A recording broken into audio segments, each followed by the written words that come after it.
right, y'all. Welcome to the Scott Horton Show. I am the director of the Libertarian Institute, editorial director of antiwar.com, author of the book Fool's Errand, Time to End the War in Afghanistan, and I've recorded more than 5,000 interviews going back to 2003, all of which are available at scotthorton.org. You can also sign up for the podcast feed. The full archive is also available at youtube.com/Scott Horton Show. Hey, everybody on the line. I got Dave DeCamp, assistant news editor at antiwar.com and writer of millions and millions of articles at news.antiwar.com. Hey, how's it going? Good, Scott. Thanks for having me on. Happy to talk to you again. Here's the thing, man, is Julian Assange is in the news, founder of WikiLeaks, prisoner of the British Empire, locked over there in solitary confinement. And the question is whether he's going to be extradited to the United States to be prosecuted for espionage and sentenced to life in prison in the Supermax in Florence, Colorado, or whether Trump might just pardon him at the last minute. That's one of the few developments in his story recently. But so let's start there. There's been rumors, but is there any real reason to believe Trump's going to let him go? Do you know? I mean, me personally, I'm not holding my breath. I would be pretty shocked if he did it. Today is Friday the 18th. There's a story in Axios that Trump is expected to go through with some pardons today, and Julian Assange was mentioned, but it didn't seem like that was from any source. It was kind of just conjecture from the reporter. Mm-hmm. So who knows? There was some pastor close to Trump who tweeted, I forget his name. He was friends with like Flynn and everything. He tweeted that Trump was pardoning Assange, but that turned out not to be true. And he even retracted it, right? That was a couple days ago. Yeah. So, I mean, me personally, I hope it would be amazing if he does it, but I'm not holding my breath, like I said. Yeah, well, he could have called off the prosecution this whole time. Obama's government was afraid to prosecute him. They wanted to, but they're like, man, this guy's not a leaker. He's a leaky. And that's kind of different. We don't know about that. But Trump's government has gone ahead and gone through with it. So I don't know why he's supposed to be the secret Donald Trump is going to reveal himself at the last minute here and finally do the right thing. But he keeps not doing that. So I don't know. I hope that I get to eat crow, and I hope that this amounts to a big, dumb, obsolete interview by the time it's published, because he's a free man walking around. But I, like you say, I'm not holding my breath either. And I like to because it makes me feel funny, but I still am not going to. All right. Well, so then the other thing was that Veritas put out audio, an hour something long audio of Julian Assange on the line with Clinton's State Department or John Kerry's State Department. Oh, it was 2011, right? So it was Hillary Clinton's State Department. This is, I guess, so if people remember, they put out the Iraq and Afghan war logs in early 2010, and the State Department cables came out in late 2010, I think, October, November 2010. And then this is from, is it early 2011 that he's negotiating with them about something or another here? Do I have it right? Yeah, it's towards the end of 2011. It's in August 2011. Oh, okay. And then, so I'm sorry, I am just so stuck writing a history book about the last wars that are still all going on too. But I am way behind on the news cycle right now, man. So I need you to fill me in on what's said in there. So, yeah, like you said, this was released by Project Veritas, which is kind of a sign that it might be kind of aimed at Trump. A lot of people don't think Veritas is credible and kind of dismissed it, I think, because they released it. But, I mean, this is just raw audio. There's no reason to believe that it's not real. It's a conversation between Julian Assange and this guy, Cliff Johnson. He was an attorney for the State Department at the time. And if I have the timeline right here, it's recorded from August 26, 2011. There's a documentary on Showtime called Risk about WikiLeaks. We know that Assange tried to call Hillary Clinton. In that documentary, it shows Assange and a woman that works for him. They call the State Department and say, I want to talk to Hillary Clinton. That's presumably August 25th, and then this is the day after when they call back. And this is when Assange learned that the rest of the State Department cables that they had, over 250,000 of them, were compromised. One of his former employees took the files, and the encryption code for those files was published by Guardian journalists David Ley and Luke Harding in a book earlier in the year. A lot of people know that story. And people didn't really connect that until a German newspaper published a story about it in August, on August 25th. So this is presumably Assange kind of makes the connection that the code's in the book. He knows somebody knows where the URL is to get the files. So he goes ahead and calls the State Department because, contrary to the narrative that the prosecutors representing the U.S. government that are trying to extradite him, he is concerned about the safety of people mentioned in the leaks, because the process that they're going through every single one of these cables to redact names of sources. And he calls the State Department. So this is over an hour of audio. I pulled some quotes from Assange, if people want to read it, on news.antiwar.com, of him. What I thought was important, of him saying that he wants the State Department to warn people that they think that might be in danger, because he was saying that the cables are probably going to be dumped within the next couple of days, which they were released online through some outlets which led to WikiLeaks eventually dumping the whole thing on September 1st of that year, of 2011. But if you look at the quotes, this is Assange speaking to this lawyer. He says, "What we want the State Department to do is to step up its warning procedures to State Department sources mentioned in the cables." He said the State Department should ensure that all those individuals that the State Department thinks might be at risk in despotic regimes have been contacted. It just goes against the narrative that he's reckless. He didn't care about the safety of the people in the leaks dumped by WikiLeaks. And this is part of the files that Chelsea Manning leaked to WikiLeaks, along with the Iraq and Afghanistan war logs. And right. So this is what they're trying to put him in jail for life for. This is part of it. And right. It's not new information. We know that he called the State Department, and I'm probably going to butcher his name, but a WikiLeaks editor was on RT yesterday, Kristen Hrafsson. It's a Scandinavian name.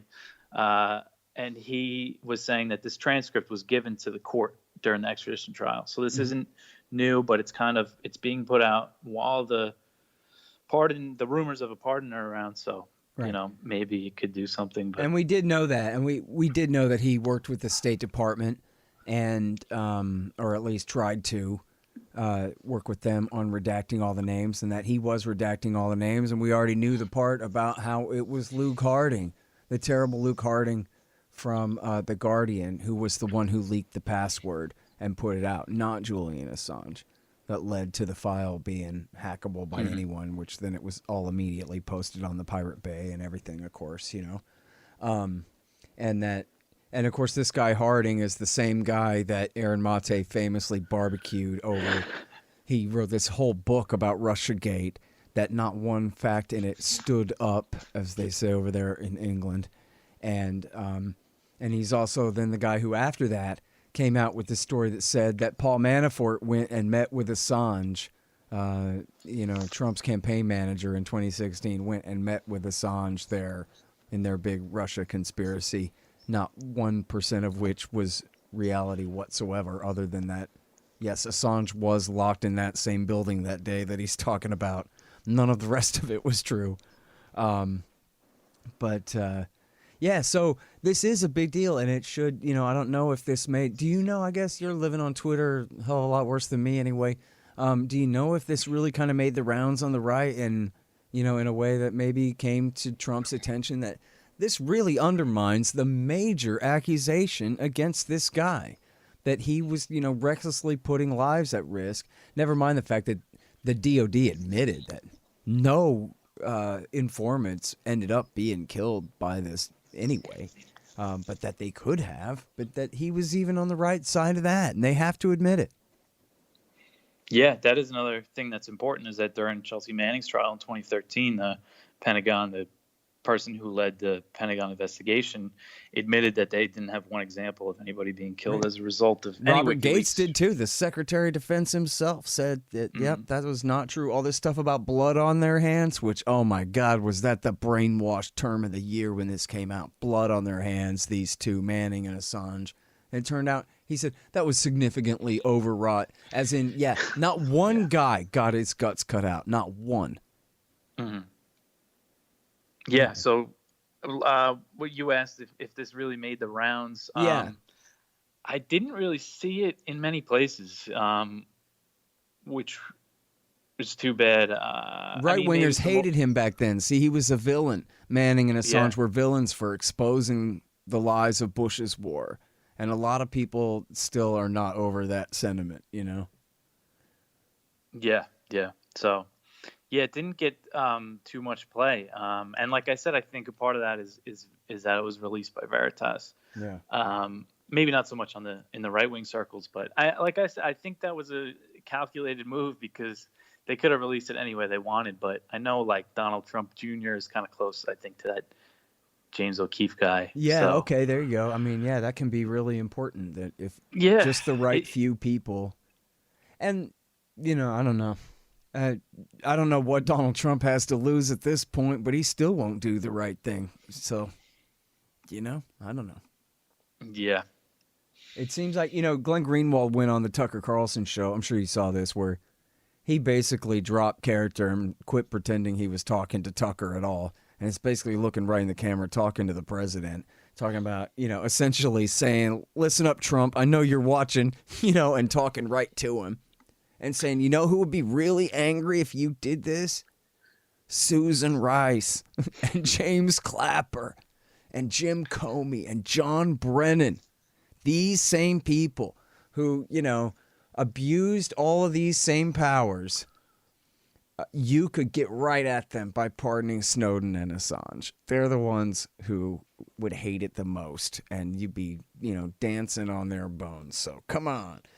You know, if that isn't good enough, that John Brennan is the one who would be the angriest, then I don't know what you got to do to wave a red cape at Donald Trump to get him to charge on something like this, you know? Seems like that would be the thing. Don't you hate John Brennan? Those are magic words, right? Like, say if I was the president and you came to me and you said, don't you hate John Brennan? I would say to you, I'm listening. Yeah, no, that's a good angle. I mean, that's the thing, you know, you never know. I mean, I don't know. I mean, it's his administration that went ahead with these charges. Yep. And it'll be his legacy if Julian Assange is extradited and convicted for doing journalism. Can you imagine if he ends up really going to federal prison over this stuff? Locked in the Supermax over publishing Manning's leak of secret level truth that we all needed to know so bad.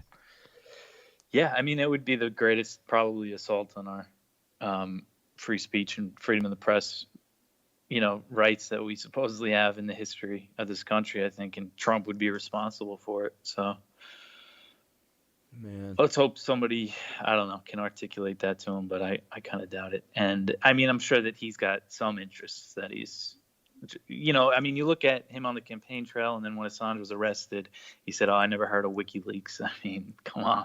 Oh, man. You know, just disgraceful. He's such a bastard. Hey, y'all, here's the thing. Donate $100 to the Scott Horton Show, and you can get a QR code commodity disc as my gift to you. It's a 1-ounce silver disc with a QR code on the back. You take a picture of it with your phone, and it gives you the instant spot price and lets you know what that ounce of silver is worth on the market in Federal Reserve notes in real time. It's the future of currency in the past, too. CommodityDiscs.com, or just go to scotthorton.org/donate. Hey guys, Scott Horton here for ExpandDesigns.com. Harley Abbott and his crew do an outstanding job designing, building, and maintaining my sites, and they'll do great work for you. You need a new website? Go to ExpandDesigns.com/Scott and save $500. Hey guys, check out Listen and Think audiobooks. They're at listenandthink.com, and, of course, on audible.com.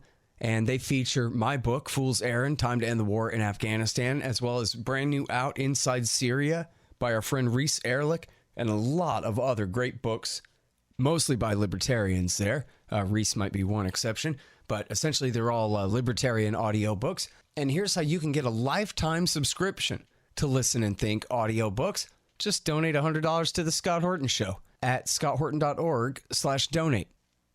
All right, so the piece is at news.antiwar.com. Recording proves Assange warned State Department ahead of cable dump. And then, so I could segue right into the next fake Russia scare here, but I want to stop it. This must be by Jason. Is this by you or Jason here? Nope, this is you. Good. IAEA chief, new agreement needed to revive Iran deal. Did anybody tell him I said shut up? What is this about? Yeah, so this is the head of the, international nuclear watchdog that, is supposed to verify if Iran is in compliance with the Iran deal, the JCPOA.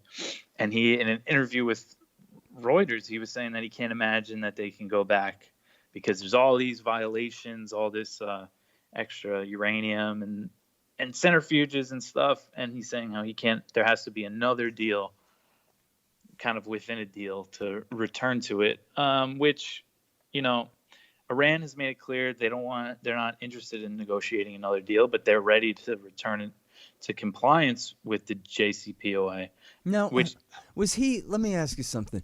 Is this just some subterfuge thing because this guy's in on it with the bad guys and he's trying to make this too difficult and so that's who's running the IAEA right now? Or this is his own stupid little technocratic habitat that he has to protect and is trying to intervene in this way to make it more difficult just so that he can be part of the solution to it, this kind of crap? Or do you have a read on that?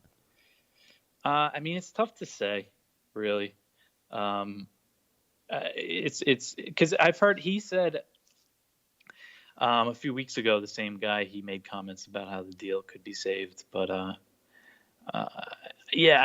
really can't say one way or the other what where the IAEA is at, and I think they are kind of interested in, making things just more difficult for Iran. That's the way I see it. Yeah. You look at the reports that they release on the violations. Jason Ditz is really good at this, kind of interpreting them for what they're actually saying. Yeah. Because the violations, so Iran is enriching uranium at 4.5%, which is just slightly higher than the amount agreed to under the deal, which is 3.67%. So I imagine that would be pretty easy to reverse. And then the other thing is they're stockpiling about 12 times more low enriched uranium, which doesn't really mean anything.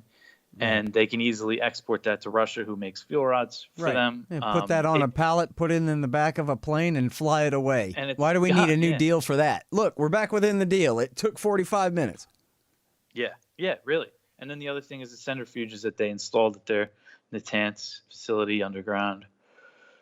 This is another thing. IAEA, they released a report. All these centrifuges violate the deal, but as Jason pointed out, they also said that it doesn't mean any increased enrichment, these centrifuges. Right, and they can just leave them off, right? They already have. Yeah. I think the deal already said that you'll shut down 1/3 of your Natanz centrifuges. So you already have 1/3 of 3,000 or so.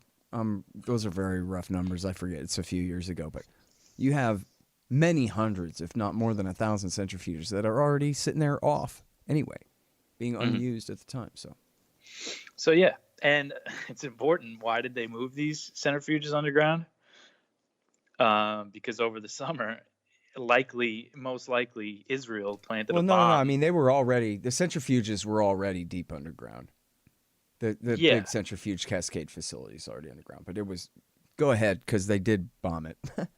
Yeah, well, they did bomb it, yeah. But from what I understand is that they built more down there after this, and they moved some more down there. Yeah, something like I got mixed signals on that too, because actually the things I was reading, the media reports saying now they're moving them underground. I'm like, okay, well, Do you mean they're moving them further underground, or I don't know? And I wasn't sure who to ask the follow up to. So Yeah, I think Jason's maybe they the guy carved for a this new stuff. basement out of there. Yeah, yeah. But But the yeah, whole thing, the whole thing has been underground since they built it in '05 was when they carved it out of there. but yeah, because there was what is it? I mean, it's a typical Israeli attack inside Iran. Over the summer, there was an explosion at Natanz. It caused some serious damage, from what I understand, and Israel didn't officially take credit for it. They made some vague statements about it, and then it was, Israeli sources in the media said that they did it. So that's how they. But yeah, so I mean, you go around planting bombs and people's nuclear facilities, you're going to secure them a little more. Right. And look, I mean, this is the lesson from the Osirak attack of 1981, where Saddam Hussein was had a deal with was a member of the Non-Proliferation Treaty, had a deal with the IAEA, and a safeguards agreement for his Osirak reactor, and the Israelis came and bombed it, and so then he moved his program underground and started making weapons. Not that he was anywhere really near having a bomb by the time of Iraq War I, but he was starting to work on one, and the CIA didn't know about it. Nobody knew about it. Mm-hmm. And then that, of course, became Cheney's excuse that, like, yeah, but even if we don't know about it, it might still be there, 12 years later. But anyway, and that was a reaction to the Israelis taking out what was a civilian safeguarded program. Could have just left it alone. This is the kind of thing that'll drive them to, if history is, and the country next door is any guide, this is the kind of thing that could drive them to actually go ahead and make nukes. Which I guess would be good for Israel if they really did that, if they really broke out and tried to make a nuke, because then America would start a war with Iran and bomb them before they could finish it. Yeah. But that would be a huge war. And I think the Americans have probably instructed the Israelis that they don't want it to be that way, but I don't know. Depends on who you're asking. Yeah. The best news I heard recently is Mike Pompeo is not going to be the Secretary of State anymore, so we got that going for us. I'm not so confident about his replacement, I'll tell you what. But No, yeah. But he is, man, Pompeo is... They say he wants to run for president? With what constituency? Give me a break. Yeah, he's not... He wouldn't get anywhere, I don't think. Absolutely I hope. Not. Absolutely not. Hopefully, and Elliot Abrams will be out too. So yeah. Well, you know what? I bet Joe Biden could find use for him. God help us.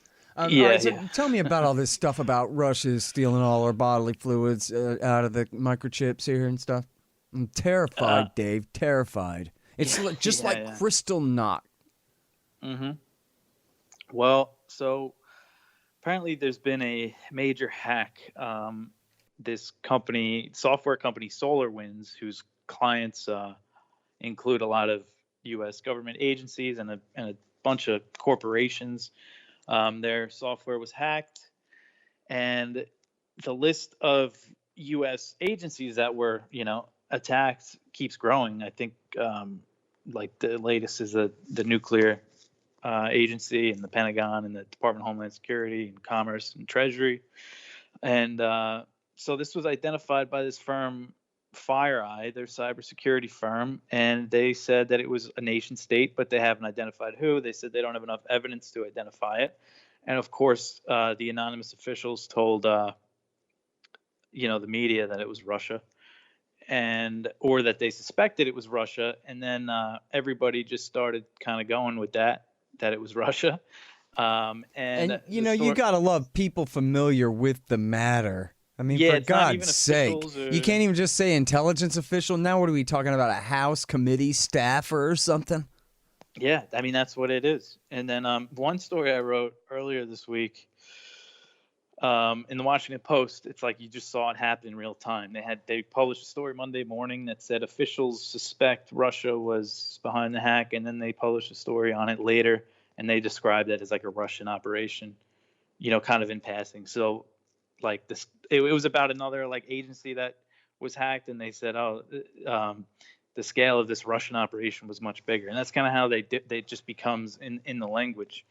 And of course, Congress, some senators Senator Dick Durbin, he said it was virtually a declaration of war by Russia. Called it a virtual invasion. Mitt Romney said it was like if Russian bombers were flying in our airspace. And by the way, that was my crack about Kristallnacht. That was what an American Democrat, I forgot her name, said about the so-called Russiagate hoax that never even really happened. Was that was compared to Kristallnacht, and then of course also to Pearl Harbor and September 11th. Yeah, You know, it's just like a giant massacre of innocent civilians when somebody, we don't know who, but people familiar with the matter tell the Times, may have been the Russians based on evidence that they cannot describe in any form whatsoever other than to say, well, it seems like something they would do. Yeah, and kind of notably, some declaration of war against us by Russia. Everyone climb into your bomb shelter, because Dick Durbin says we're at war now because somebody said that maybe the Russians hacked some computers. Dave, what'd they do with the computers? Did they change all our social security numbers or something? I don't. That's what I'm trying to figure out, is what even happened. But apparently it's the biggest hack. It's the biggest cyber attack ever. It's not clear. They're not really saying if anything was taken or what was exposed, but it's a really big deal. And missiles start flying in 5 minutes, everybody. Yeah. And Biden saying he's gonna, he's gonna retaliate for it for whoever was responsible. Oh, Biden all the headlines I saw was Trump does nothing as Russia attacks us, of course, because he's such a traitor. That's what Romney said. He said it was a stunning silence and inaction from the White House. But one thing that's kind of interesting is with the Russia claim, some outlets are not saying it as definitively, are kind of being more careful. Like there's a story in Politico that said the Energy Department was reported that they were hacked too. This is by Natasha Bertrand, and she's like of Steele dossier fame. Oh yeah, she's the notorious hack. Yeah, she was the single biggest promoter of the Steele dossier in print, right? Rachel Maddow gets the most for numbers, but this was the person who wrote the most fake articles on it.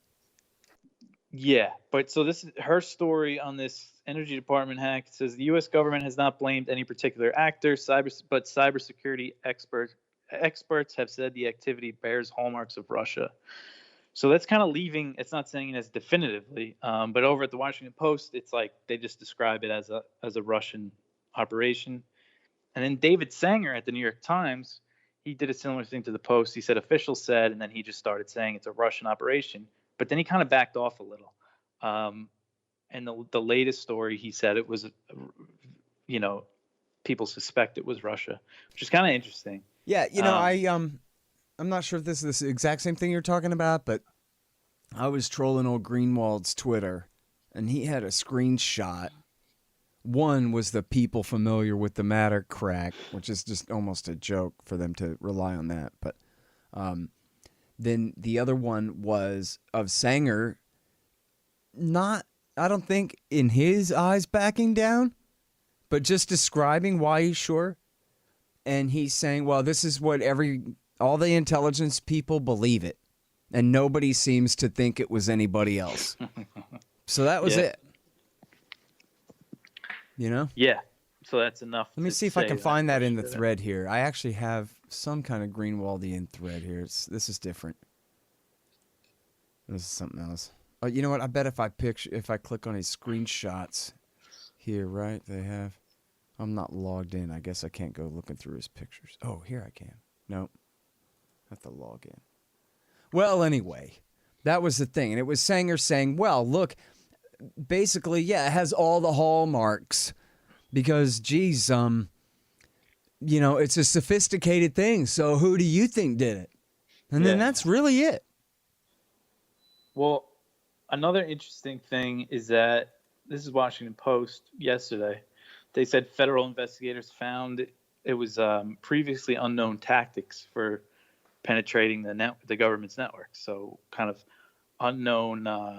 What do they call it? It's like tactics, techniques, and procedures. And that's how, if you look at all these Russiagate kind of reports, Senate intelligence reports, one that comes to mind for me is like one that was released that Russia apparently hacked election infrastructure of states. And the way that they attribute it to Russia is that they say, based on the tactics, techniques, and procedures, we say that it's Russia, Right. which is not really, it's not proof. There's no. And then hard when proof there's that- brand new tactics and procedures, then that's also the Russians too. Huh? yeah.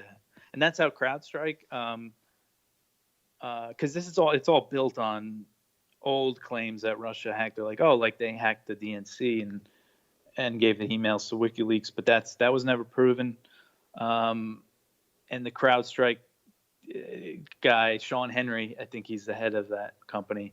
He said at the Senate, or was it House maybe, intelligence hearing in 2017 that was just released this year, that there's no evidence that the emails were actually taken from the server, and also how he said that they identified that it was Russia was by tactics and techniques. So like this is the language that they use to identify these hacks. Right. And And they had always said that, yeah, I mean, this whole Fancy Bear thing, it looks like this must have been Fancy Bear, and then we think Fancy Bear is the Russians because one time some guys hacked the Germans, and the Germans thought that it might have been the Russians. And so this whole thing, it's just turtles all the way down. You know, it's just assertion on top of conspiracy kookery, on top of faith-based, assessments of what must be because I'm out of ideas and this kind of stuff. Really, it's all vaporware. That's what they called it in the .com bust. Hey, listen, it's now that I have my footnote together, I'm going to cite it. It's Michael Barbaro from the Wall Street Journal, I believe it is. Hang on. Pardon me, forgive me. Nope, host of The Daily, whatever the hell that is. He's got a blue check. He's very important. And he talked to, doesn't matter who he is, because he talked to David Sanger. He asked David Sanger the follow-up. And he says, David, why are we convinced that this was the Russian hackers? Did they leave behind any evidence that allows us to say, those are the marks of Russia? And David Sanger says, well, a few things. First, the skill level. This was done. In other words, first of all, Your Honor, just look at them. Right? In other words, they don't have anything. First of all, something that is not meaningful. Okay, go ahead. You got my attention. First of all, the skill level. This was done with a precision and with an understanding of the systems that 97% of the world's best hackers wouldn't have the time or the resources to pull off. 97, okay. There's a little bit of wiggle room in there, I think. And then this guy responds, And then David Sanger continues, I thought that was meaningful, the And then Sanger continues, the second thing is they use certain techniques that have been seen before by the Russians. Huh? It had the markings, not just of the Russians, but of a particular intelligence agency within Russia called the SVR. And then the guy asking the question says, And then Sanger says, this is the group, a successor to the old KGB from Soviet days that is mostly for espionage purposes. That said, it's entirely conceivable that a few months from now, we could come to a conclusion that the early findings were wrong. But nobody that I've spoken to in both the government or in the private sector seems to have a whole lot of doubt here. And that's it. From the horse himself's mouth. David Sanger, Mr. Iranian Nuclear Weapons Program, Mr. Iraqi Weapons of Mass Destruction caches. There you have it. Nobody he's spoken to has a whole lot of doubt. Yeah, and then I think I found it. The Daily. It looks like it's the New York Times podcast. Came out December 16th. This interview. He seemed important with his blue check and everything. Okay, yeah. So if this came out December 16th, and the next day we find out that they used these techniques that the feds have never seen before. So that kind of so what Sanger said about the similar tactics is just not true. Well, you know what's similar about it is how different it is. That's how they get you, man. Yeah. You know? Come on, keep up, Dave. Maybe that, yeah, because I did notice that it seemed like he backed off a little bit, saying. Yeah. But that's okay. Narrative set. Just like with Charlie Savage and the rest of these goons. They got their little Russia did it, talking point for the week out there. And that's what really counts. Yeah, enough headlines say it was a Russian hack, so that's what people are going to think that don't pay close attention. Yeah, man. All right. Well, listen, I better let you go, dude. We got a good half hour in here, and I have to run. But thank you for helping keep up with everything in the world going on that's important with the great Jason Ditz as well at news.antiwar.com. And check out that front page today. Whoa, man. Appreciate it. All right. Thanks, Scott. The Scott Horton Show, Anti-War Radio, can be heard on KPFK 90.7 FM in LA, APSradio.com, antiwar.com, scotthorton.org, and libertarianinstitute.org.